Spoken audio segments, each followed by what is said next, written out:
பிரச்சனைகள் தீர்வதற்கு கண்டிப்பா வீட்டின் முன் இந்த கயிற்றை நீங்கள் கட்ட வேண்டும்.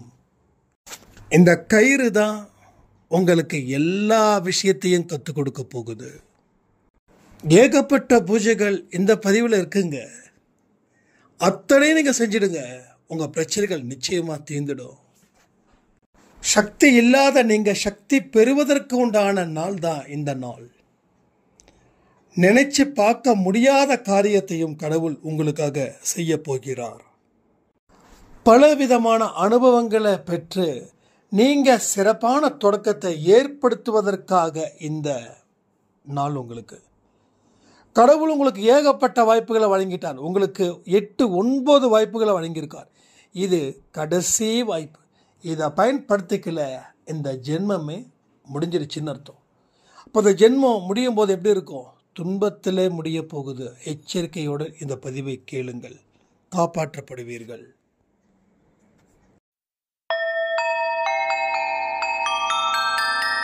ஓம் சாயிரா சாயிரா, ஓம் சாயிரா சாயிரா, ஓம் சாயிரா சாயிரா, அன்பே சாயிரா, பேரன்பே சாயிரா, அகிலம் தளிக்க ஆத்மா விழிக்க அனுதினம் சாயிரா, எங்கள் அன்பே சாயிரா.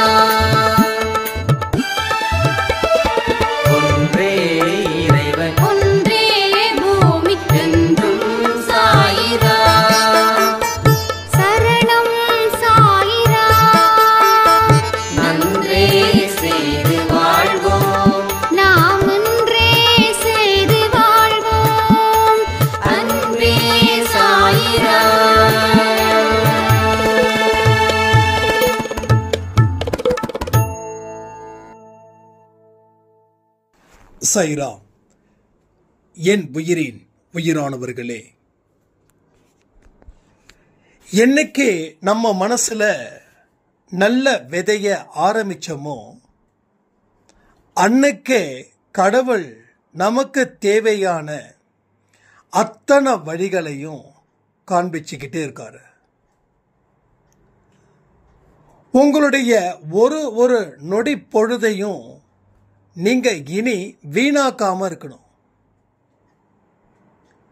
ஒரு நொடியிலையும் உங்க மனசுல எந்த மாதிரி எண்ணங்கள் வருது அப்படின்றதையும் நீங்க கவனிச்சுக்கிட்டே இருக்கணும். நம்ம வீட்டுக்கு ஒரு கெஸ்ட் 10 மணிக்கு வராங்க அப்படின்னா, ஒரு பெரிய கெஸ்ட் வராங்க அப்படின்னா, நாம 2 நாளா ரெடி பண்ணுவோம். நம்ம வீட்டை இருக்கிற குப்பைகளை எடுப்போம், என்னென்னலாம் செய்ய முடியுமோ அவங்கவுங்க சக்திக்கு தகுந்த மாதிரி பண்ணுவோம். அடுத்த நாள் காலையில் 10 மணி ஆகும், மறுபடியும் பரபரப்பாக இருப்போம்.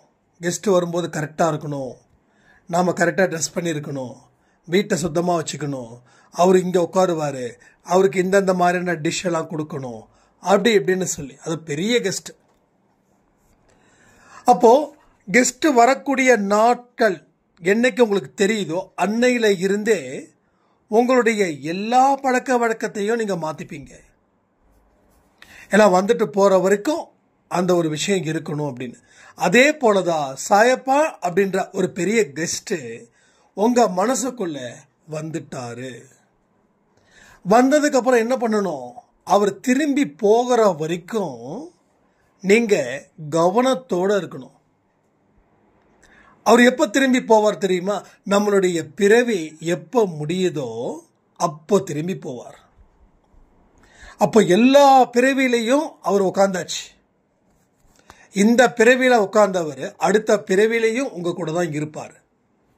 நீங்க எத்தனை ஜென்மங்கள் எடுக்கிறீங்களோ அத்தனை ஜென்மத்திலையும் அவர் எந்தெந்த அவதாரத்தின் மூலமா உங்ககிட்ட வருவாரோ அந்தந்த அவதாரத்தின் அடிப்படையில் அவர் நிச்சயமா வருவார். நீங்க அடுத்த ஜென்மத்தில் கிறிஸ்டினா பிறந்தா ஜீசஸா வருவாரு. அதுக்கு அடுத்த ஜென்மத்தில் முஸ்லீமா பிறந்தீங்கன்னா அல்லா ரூபத்தில் வருவாரு. ஆக மொத்தம் ஏதாவது ஒரு கடவுளுடைய துணை இங்க இல்லாம உங்களுக்கு இல்லை. இதுதான் உங்களுக்கு இப்போ வந்திருக்கக்கூடிய ஒரு நம்பிக்கையான செய்தி. ஏன்னா நிறைய பேர் என்கிட்ட கேட்கக்கூடிய விஷயம் என்ன தெரியுமா? கடவுள் இருக்காரா இல்லையா, கடவுள் எனக்கு நல்லது செய்வாரா இல்லையா அப்படின்னு யாரெல்லாம் இந்த நிமிஷம் வரைக்கும் அதையே தொடர்ந்து நினைச்சுக்கிட்டு கவலைப்பட்டுக்கிட்டு இருக்கீங்களோ அத்தனை பேருக்கும் சொல்றேன், கடவுள் இருக்கிறார். கடவுள் உங்கள் உள்ளத்தில் வாட்ட சாட்டமா இருக்காரு, கம்பீரமா இருக்காரு, ராஜ கம்பீரத்தில் இருக்காரு. உங்களுக்கு தேவையானதை செஞ்சு கொடுக்கறதுல தெளிவா இருக்காரு. ஆனா உங்களுக்கு தேவையானதை செஞ்சு கொடுக்கணும்னா உங்க மனசு கரெக்டா இருக்குதான்றது தான். அதான் நான் சொன்னேன், ஒரு நொடி பொழுதும் உங்க கவனங்கள் எங்க இருக்கணுமோ அங்க மட்டும்தான் இருக்கணும். அது மாறி இருந்துடுச்சுன்னா பிரச்சனை அவருக்கு இல்லை, உங்களுக்கு தான். அதே போல அவர் பல வாய்ப்புகளையும் வழங்குவார், அவர் சான்சஸ் கொடுத்துக்கிட்டே இருப்பார். ஆனா எல்லா சான்ஸையும் நீங்க பயன்படுத்திக்கல அப்படின்னா ஃபைனலா சான்ஸ் இல்லாம போயிடும் இந்த பிறவில. சில பேருக்கு 10 சான்ஸ் கொடுப்பாரு, சில பேருக்கு 6 கொடுப்பாரு, சில பேருக்கு 5 கொடுப்பாரு, சில பேருக்கு 3 கொடுப்பாரு, சில பேருக்கு 1 கொடுப்பாரு.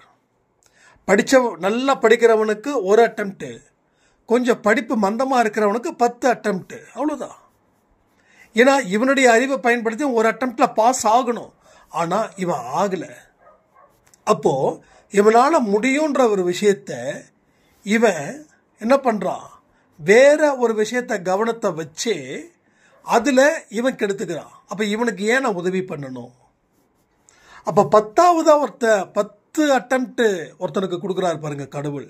அவன் சிரமப்பட்டு அவன் கவனத்தை வச்சு கொஞ்சம் கொஞ்சமா முன்னேறுறான். ஏன்னா அவனோட கர்மா அப்படி. நாமெல்லாம் எந்த அட்டெம்ப்ட் இருக்குன்னு தெரியுமா? 10ஆவது அட்டெம்ப்ட்ல நாம இருக்கிறோம்.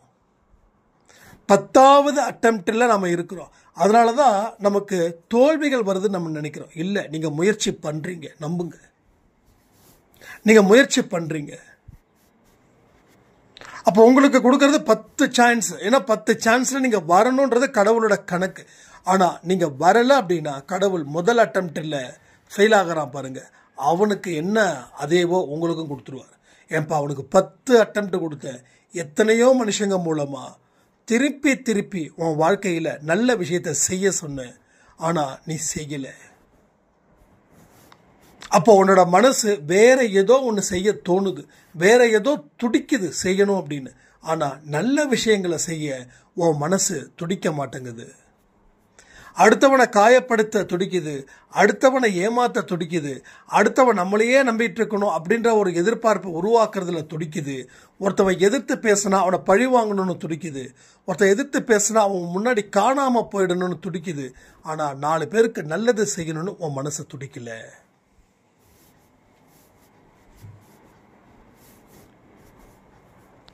நாலு பேருக்கு நல்லது செய்யறதுக்கு உன் மனசு என்னைக்கு துடிக்குதோ அன்னைக்கு உன்னுடைய ஒரு அட்டெம்ப்டும், அதாவது ஒரு முயற்சியும் சின்னதா வெற்றி அடைஞ்சாலும் கடைசி முயற்சி உனக்கு ஒரு பேரானந்த நிலையையும் ஒரு மாபெரும் வெற்றியையும் உன் வாழ்க்கையில கொடுத்தே தீரும்.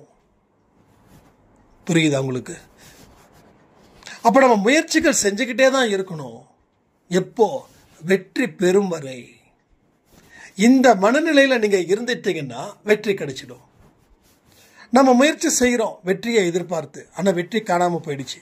அப்ப முயற்சியை விட்டுடுறோம், மறுபடியும் வேறு ஒண்ணுக்கு முயற்சி பண்றோம், அங்கேயும் கொஞ்ச நாள் இருக்கும், அதுவும் கிடைக்கல, காணாம போயிடுச்சு, மறுபடியும் அடுத்தது, இப்படியே தான் போயிட்டு இருக்கோம். ஆனா ஒரு முறை செய்யக்கூடிய செயலை முழுமையா செய்யற வரைக்கும் நீங்க அதே இடத்துல நின்று சாதிச்சிருந்தீங்கன்னா கடவுள் உங்களுக்கு அந்த மாபெரும் வெற்றியை தேடி கொடுத்திருப்பார். என்கிட்ட சொல்லக்கூடியவங்கல்ல பெரும்பாலான என்னன்னா, நிறைய முயற்சி செய்யற, ஆனா கடவுள் என்ன காப்பாத்தல, கடவுள் என்ன காப்பாத்தல. அதாவது நான் நிறைய படிக்கிறேன், ஆனா எக்ஸாம்ல நான் ஃபெயில் ஆகுறேன். அப்ப நீங்க நிறைய படிக்கிறது பெரிய விஷயம் இல்லை, கவனத்தோட படிக்கிறீங்களா, புரிஞ்சு படிக்கிறீங்களா, நம்பிக்கையோட படிக்கிறீங்களா. இங்க நிறைய பேரோட இன்னும் கம்ப்ளைண்ட்ஸ் என்னன்னா, என் பையன் நல்லா படிக்கிறா, மிட் டேர்ம் அது இது நல்ல மார்க் ஸ்கோர் பண்றான், ஆனா பெரிய எக்ஸாம்ஸ் குவார்டர்லி ஆஃப் இயர்லி இதுல அவன் ரொம்ப தலை சுற்றுற மாதிரி அவன் பண்ணிடுறான். எங்களையே மார்க் அவ்வளோ ஒஸ்ட்டாக எடுக்கிறான். கேட்டால் அழுவுறான். எனக்கு என்னன்னு தெரியல. ஒரு ஃபியர் வந்துடுது, பயம் வந்துடுது அப்படின்னு. அப்போ மிட் டைமில் எழுதும்போது பயம் வரல, ஆனால் ஒரு குவார்ட்டர்லி அப்படின்னும் போது பயம் வந்துடுது. இங்கே வந்து கண்டிப்பாக ஜெயிச்சே ஆகணும், நல்ல மார்க் வாங்கியே ஆகணும், படித்ததெல்லாம் வரணும் அப்படின்னு.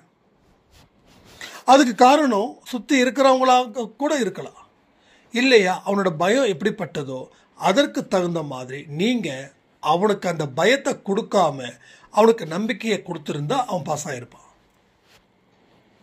உன்னால் முடிஞ்சதை எழுதுறா, பார்த்துக்கலாம், என்னடா அப்போது தோற்றவங்கெல்லாம் வந்து வாழ்க்கையில் முயற்சி பண்ணாமல இருக்காங்க, உன்னால் என்ன முடியுதோ எழுதுக்கணும் அப்படின்னு சொல்லி பாருங்க, பையனுக்கு நம்பிக்கை வந்துடும். இல்லை மறந்துடாதரா அப்படின்ட்டு அவன் மறந்துடுவான். அதே போல தான் நம்ம வாழ்க்கையும் போயிட்டுருக்குது. அவங்களாம் ஸ்டூடெண்ட்டாக இருக்கிறதுல பெற்றவங்க சொல்கிறத கேட்குறாங்க, நீங்கள் ஸ்டூடெண்ட்டை தாண்டி வந்துட்டீங்க. அப்போது நீங்கள் என்னென்னா உங்கள் பேச்சை நீங்களே கேட்கறது இல்லை, மற்றவங்க சொல்கிறது கேட்கறது இல்லை. கடவுளை நேரடியாக வந்தாலும் கேட்கறதுக்கு வாய்ப்பு இருக்குன்னு நினைக்கிறீங்க? நோ. கடவுளுக்கே ஒரு பாடத்தை சொல்லி கொடுத்து இதெல்லாம் வேண்டாம் சார், இப்போ உட்காந்து என் கூட சீரியல் பாரு, அடுத்தது என்ன நடக்க போகுதுன்னு தெரியாமல் நீ படுக்கு பேசிகிட்டு இருக்காத, உட்காரு ஓரமாக சேரை போட்டு அப்படின்னு சொல்லி அவரையும் மனசை மாற்றிடுவோம். நல்ல வேலை அவர் வரல. ஏன்னா இன்னைக்கு ஒவ்வொரு மனுஷனும் தான் என்ன சொல்கிறாங்களோ அதுதான் நல்லதுன்னு நினைக்கிறான், இதுதான் கரெக்டுன்னு நினைக்கிறான். அந்த மனோபாவம் இருக்கே அது பெரிய அளவில் அயோக்கியத்தனமானது. அயோக்கியத்தனம், குறும்பு ஜாஸ்தியாக இருக்கும். நான் நினைச்சது தான் சரி. இந்த ஒரு விஷயத்தால தான் ஒரு மனுஷனுடைய அழிவு காலமே ஸ்டார்ட் ஆகுது. நானும் ஒரு காலத்தில் அப்படி தான் இருந்தேன், நான் நினச்சது தான் சரி அப்படின்னு.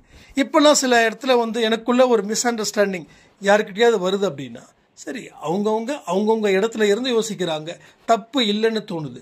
அப்போ அன்னைக்கு இருந்த மனசு வேறு, இன்னைக்கு இருக்கிற மனசு வேறு. ஏன்னா அன்னைக்கு இருந்த மனசு பக்குவப்படலை, இப்போ இருக்கிற மனசில் பக்குவப்படுது. பக்குவப்பட்டதால் வழி இல்லாமல் இருக்குது, அதற்கு உண்டான வழியையும் அது நமக்கு கொடுக்குது. அப்போது நம்ம கிளாஸஸ் எப்படி எடுக்கிறோம்? கடவுளுக்கே கிளாஸ் எடுக்கிறோம். ஆனால் நாம் முட்டாள் அப்படின்றத ஒத்துக்க மாட்டோம். நான் அறிவாளிடா அப்படின்னு நினச்சி இன்னைக்கு வரைக்கும் செயல்பட்டுக்கிட்டு இருக்கிறவங்க முக்காவாசி பேர் செய்யக்கூடிய அத்தனை விஷயமும் தப்பாகவே வந்து சேரும். அதில் உயிரே இருக்காது. உயிர் இருந்தால் தானே அதனுடைய சந்தோஷமும் வெற்றியும் கிடைக்கும். எதுவுமே கிடைக்கல. புரியுதா உங்களுக்கு? ஸோ இந்த கான்செப்டை பேஸ் பண்ணி தான் நாம் வந்து வாழ்க்கையில் இப்போ வரைக்கும் வாழ்ந்துக்கிட்டு இருக்கோம். அப்போ இந்த கான்செப்டை உடைக்கணுமா இல்லையா?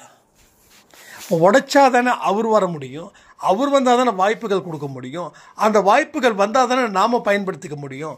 அவர் வரலை, வாய்ப்பு வரலை, முயற்சி செய்யலை, வாழ்க்கை எப்படி இருக்குது? ரொம்ப கீழையாக இருக்குது, மேலேயே வரல. அதாவது ஊர்ந்து போயிட்டுருக்குறோம். மனுஷங்க ஊர்ந்து போகணுமா என்ன? மனுஷங்க தாழ்ந்து போகணுமா என்ன? தாழ்ந்து போகிறது நல்லது, ஆனால் நாம் செய்யக்கூடிய அவமானத்தில் நம்ம தாழ்ந்து போகணுமான்னு கேட்குறேன். நீங்கள் உயர்ந்த இடத்துல இருங்க, அப்போது எல்லாருக்கும் பணிவோடு இருங்க. அந்த தாழ்வுன்றது வேற. ஆனால் மற்றவங்க அவமானப்படுத்துறதால நான் தாழ்ந்து போகிறேன், அப்போ இது நல்லது தானே அப்படின்னு சொல்லக்கூடிய இடத்துல நாம் இருக்கோம். அப்போ தெரியுதா நம்மளுடைய அறிவை எங்கெல்லாம் முட்டாள்தனத்துக்கு யூஸ் பண்ணுறோம்? நம்ம வாழ்க்கையில் இந்த விஷயத்தை பிடிச்சிட்டோம் இதுதான் அப்படின்னு. ஆனால் நீங்கள் பிடிச்ச விஷயம் ஒரு பாம்பு, ஒரு கயிறு நினச்சி பாம்பை பிடிச்சிட்டு இருக்கீங்க. அந்த பாம்பு கொத்தாத வரைக்கும் பிரச்சனை இல்லை, கொத்திட்டா பாம்பு அவ்வளோ சீக்கிரம். நான் சும்மா ஒரு கதைக்கு சொல்கிறேன். அந்த அந்த பிடிச்சிருக்கிற பாம்பு கொத்தலை, இது வரைக்கும் கொத்தலை. ஆனால் அதை கயிறுன்னு நினச்சிட்டு இருக்கீங்க நீங்கள். மற்றவங்களாம் சொல்கிறாங்க டே பாம்புடான்னு. இல்லை கயிறு, உனக்கு என்ன தெரியும் அப்படின்னு. அப்போது அதை திறந்து பார்த்தா தான் அது பாம்பா இல்லை கயிறா. நீங்கள் என்னைக்கு திறந்து பார்க்குறீங்களோ அது அன்னைக்கு ஒன்றுங்களை சட்டுன்னு போட்டுரும். என்னைக்கு, அதான் சொல்கிறேனே, என்னைக்கு நம்மளை பற்றி உண்மை தெரியுதோ இங்கே தலை சுற்றுது எல்லாருக்கும். அப்போ உண்மையான ரியாலிட்டியை நாம் திங்க் பண்ண ஆரம்பிச்சிட்டோன்னா நாம் ஒன்றுமே இல்லை. இப்போ நீ அறிவாளின்னு சொன்னியே, இப்போ உன்னை விட முட்டாள் உலகத்தில் யாருமே இல்லை.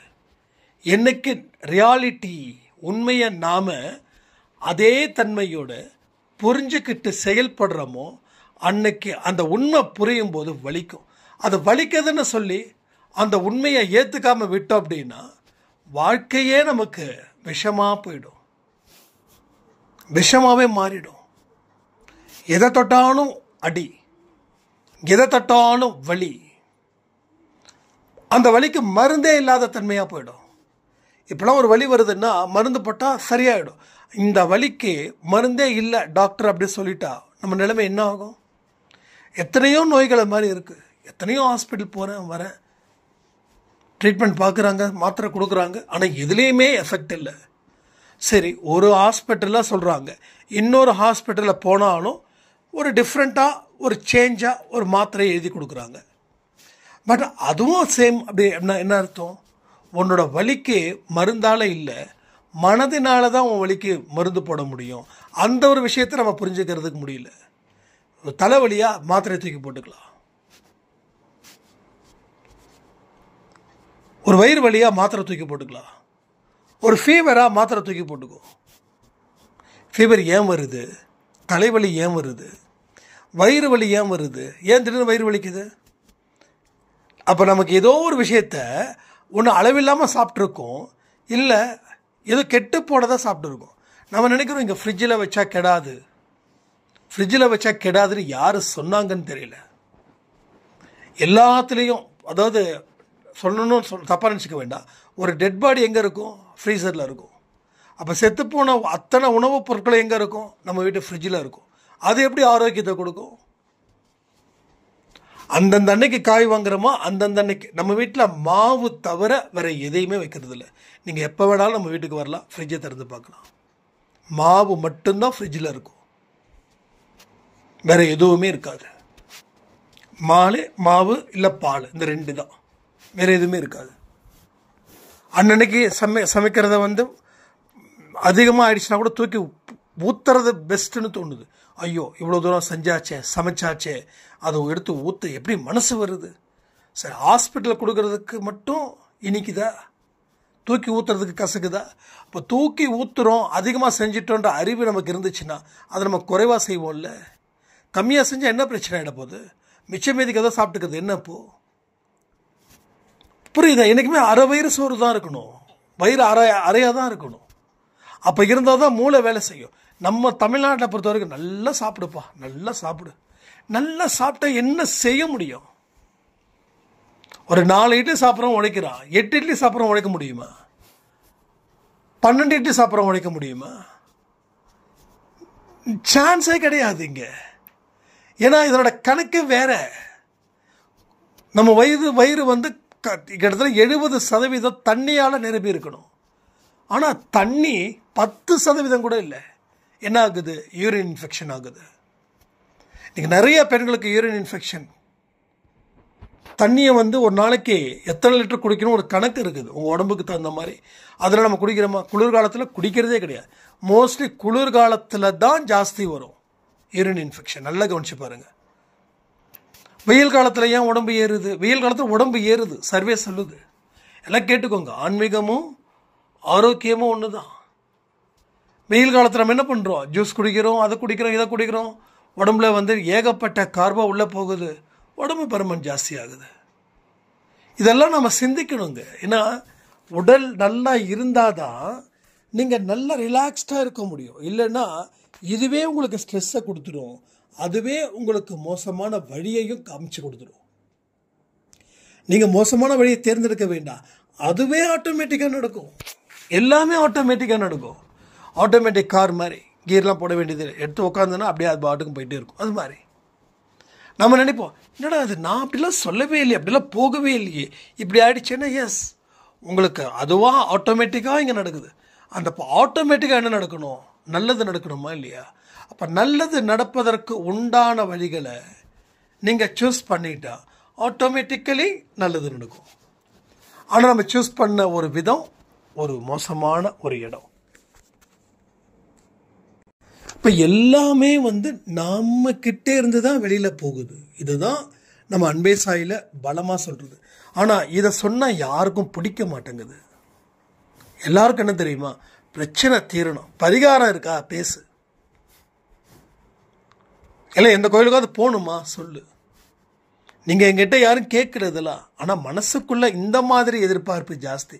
அப்போது அப்படி எதிர்பார்த்து வரும்போது இங்கே கொடுக்குற ஆடியோ யாருக்கும் பிடிக்க மாட்டேங்குது. சில பேருக்கு என்னடா இது மனசு மனசு மனசு, எது உண்மையோ அதை நம்ம தொடுறோம். பொய்யை தொட்டால் என்ன ஆகும்? உண்மையை தானே தொடணும். அதை பற்றி நமக்கு கவலையே இல்லை. நிஜமாக சொல்கிறேன். ஒரு சாய்ராம் சொன்னாங்க, அவர் கொடுக்குறது நல்லா தான் இருக்குது, தெளிவாக தான் இருக்குது, மனசை மாற்று. இப்போ இருக்கிற காலத்தில் மனசை மாற்ற முடியுமா அப்படின்னு சொன்னாங்க. என்னென்னா பண்ணுறது இவங்களெல்லாம் அப்படின்னா, அவங்களெல்லாம் ஒன்றுமே பண்ண முடியாதுமா. அவங்க ஒன்றுமே பண்ண முடியாது. மனசு தானே மந்திரம், மனசு தானே சக்தி. அப்போ என்ன நினைக்கிறாங்க? இல்லை இல்லை இல்லை, no no no no no. Amman கோயிலுக்கு போகணுமா, கூழ் ஊற்றணுமா, காவடி தூக்கணுமா, வீட்டில் ஏதாவது கட்டணுமா முன்னாடி பின்னாடி, இப்படி சொல்லுப்பா. அதை விட்டு ஆகும்னா மனசு மனசு மனசு மனசு. அப்போது இதெல்லாம் கட்டுறதுக்கு ரெடியாக இருக்கிறோம். அதாவது தோல்விகள் வந்தாலும் இதை தான் நான் கட்டுவேன். 4 கயிறை கட்டணும், பத்தாத குறைச்சலுக்கு காலில் 2 கயிறை கட்டணும். நிறைய பேர் காலில் கயிறு கட்டியிருக்காங்க. என்னென்னா திருஷ்டி. நான் தெரியாமல் கேட்குறேன், அப்படி என்ன நம்ம வாழ்ந்துட்டோம் திருஷ்டி கட்டுற மாதிரி? அப்படி என்ன நம்ம செஞ்சிட்டோம்? அம்பானிக்கு தாத்தாவாயிட்டோமா, இல்லை ரத்தன் டாட்டாவுக்கு ஈக்குவலாக வந்துட்டோமா, இல்லை வேறு ஏதாவது நினச்சதெல்லாம் நமக்கு நடந்துருச்சா? நமக்கே நினச்சது எதுவுமே நடக்கலை.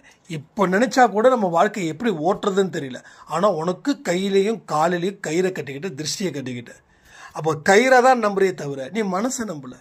நீ கயிறை நம்புற வரைக்கும் நீ கயிறாக தான் இருப்ப. மனசை நம்பினாதான் நீ மனுஷனாக மாறுவ. வீட்டில் ஒரு கயிறு, ஒரு வீட்டுக்கு போகிற எல்லா பக்கமும் கயிறு, எல்லா பக்கமும். சிகப்பு கலர் கயிறில் ஏதோ கல் மாதிரி வச்சுருக்காங்க. அடுத்து கருப்பு கலர் கயிறில் இன்னொன்று, அடுத்தது மஞ்சள் கலர் கயிறு, அடுத்தது பச்சை கலர் கயிறு. இந்த பச்சை கலர் கயிறு என்னென்னு எதுவும் கேட்கும்போது அது ஒரு சாமி, அது ஒரு இது, நீங்களும் உங்கள் வீட்டில் கட்டிக்கோங்க. எங்கள் வீட்டில் ஏகப்பட்ட இந்த நிறைய கலர், எல்லா கலரும் கட்டிட்டோம். அவங்க நம்பிட்டாங்க.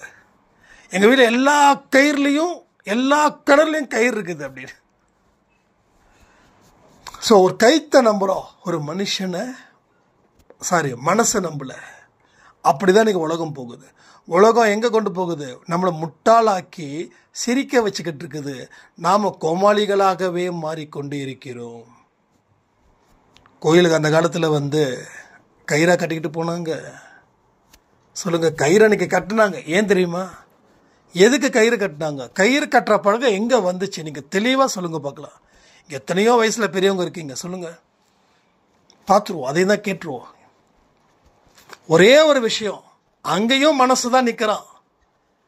இப்போது எனக்கு ஒரு கடன் இருக்குங்க, இந்த கடன் தீரணும். அதுக்கு நான் ஒரு கோயிலுக்கு போகிறேன்.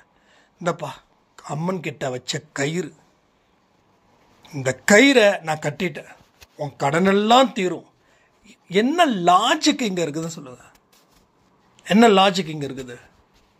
இந்த கயிறை கட்டுறதுக்கும் கடன் தீருவதற்கும் என்ன சம்பந்தம்? என்ன சம்பந்தப்படுத்தியிருக்காங்க நம்ம முன்னோர்கள்? முன்னோர்கள்னா ஒரு 4-5 தலைமுறைக்கு முன்னாடி இருக்கிறவர்கள் தான் முன்னோர்கள். இப்போ இருக்கிறதுனா நம்ம முன்னோர்களாக சொல்ல முடியாது. ஏன்னா இப்போ இருக்கிறவங்க எல்லாம் பயந்து வாழ்ந்துக்கிட்டு இருக்கோம். அது நம்ம தாத்தாக்கள்லாம் கிட்டத்தட்ட கயிறு கட்டினவங்களாக தான் இருப்பாங்க எனக்கு தெரிஞ்ச வரைக்கும். அப்போ என்ன அர்த்தம் அப்படின்னா, உனக்கு அந்த கயிறை பார்க்கும்போது உனக்கு நம்பிக்கை ஏற்படுது. இது அம்மனோட கயிறு, நாம் கண்டிப்பாக அந்த கடனை அடைச்சிடுவோன்னு சொல்லி அந்த நம்பிக்கையை மனசை ஏற்றுக்க வைப்பதற்கு உண்டான ஒரு டெக்னாலஜி தான், ஒரு டெக்னிக்ஸ் தான் அது. வேற ஒன்றுமே இல்லை, ஒன்றுமே இல்லை. அப்போ அதை பார்க்கும்போதுப்பா நம்ம கடன் தீர்ந்துடும், நல்லா உழைக்கிறோம், சம்பாதிக்கிறோம், கடனை கட்டுறோம், உழைக்கிறோம், சம்பாதிக்கிறோம், கடனை கட்டுறோம், உழைக்கிறோம், சம்பாதிக்கிறோம், கடனை கட்டுறோம். இனி அந்த கயிறை பார்க்க பார்க்க பார்க்க பார்க்க உனக்கு அந்த நம்பிக்கை வருது. அப்போ நீ ஒரு 10 ரூபா சம்பாதிக்கிற, அதில் 1 ரூபா கடன். அப்போ உனக்கு நம்புற இந்த கயிறில் கட்டின, அந்த கோயிலுக்கு போய் கயிறை கட்டின, அதனால் நடந்தது. அப்போ அதுக்கு பின்னாடி இருக்கிறது என்னது? உழைச்சதால் அந்த கயிறு கட்டினதுக்கப்புறம் உனக்கு நம்பிக்கை வந்துருச்சு, உன் உழைப்பு மேலே நம்பிக்கை வந்துருச்சு, உன் வாழ்க்கை மேலே நம்பிக்கை வந்துருச்சு. அப்போ உன் மனசு நம்புது. மனசு நம்பிடுச்சுன்னா தெய்வ வழிபாடு தேவையே இல்லை, உருவ வழிபாடு தேவையே இல்லை. அதெல்லாம் பிஹெச்டி, அது அப்புறம் பார்த்துக்கலாம். அது அடுத்த ஜென்மத்தில் நம்ம சேரும்போது அப்போ பார்த்துக்கலாம். இப்போ பொறுத்தவரைக்கும் இதுதான். அப்போது கைத்த நம்புகிற நீங்கள் மனசை நம்பலைன்னா உண்மையிலே சொல்கிறேன், ரொம்ப பரிதாபமாக இருக்குது. இந்த மாதிரியான சாய்ராம்ஸை பார்க்கும்போது, இது மாதிரியான மக்களை பார்க்கும்போது, நீங்கள் அதில் இருந்து வெளியில் வந்தாதான், இதில் முழுமையாக ட்ராவல் பண்ணாதான் நீங்கள் நினச்ச காரியங்கள் நடக்கும். இல்லைன்னா நீங்கள் நினைக்காத காரியங்களை நினச்சிக்கிட்டே இருக்கீங்க இல்லையா, நினைக்கக்கூடாத காரியங்கள், இது ஆகுமா ஆகக்கூடாது ஆகக்கூடாதுன்னு அதுதான் தொடர்ந்து நடந்து கொண்டே இருக்கும். இதெல்லாம் முடிவு பண்ணி வாழ்க்கையை வாழுங்கன்னு சொல்லி இந்த பதிவை நான் முடிக்கிறேன். ஜெய் சாய்ராம். ஓம் சாயிராம்.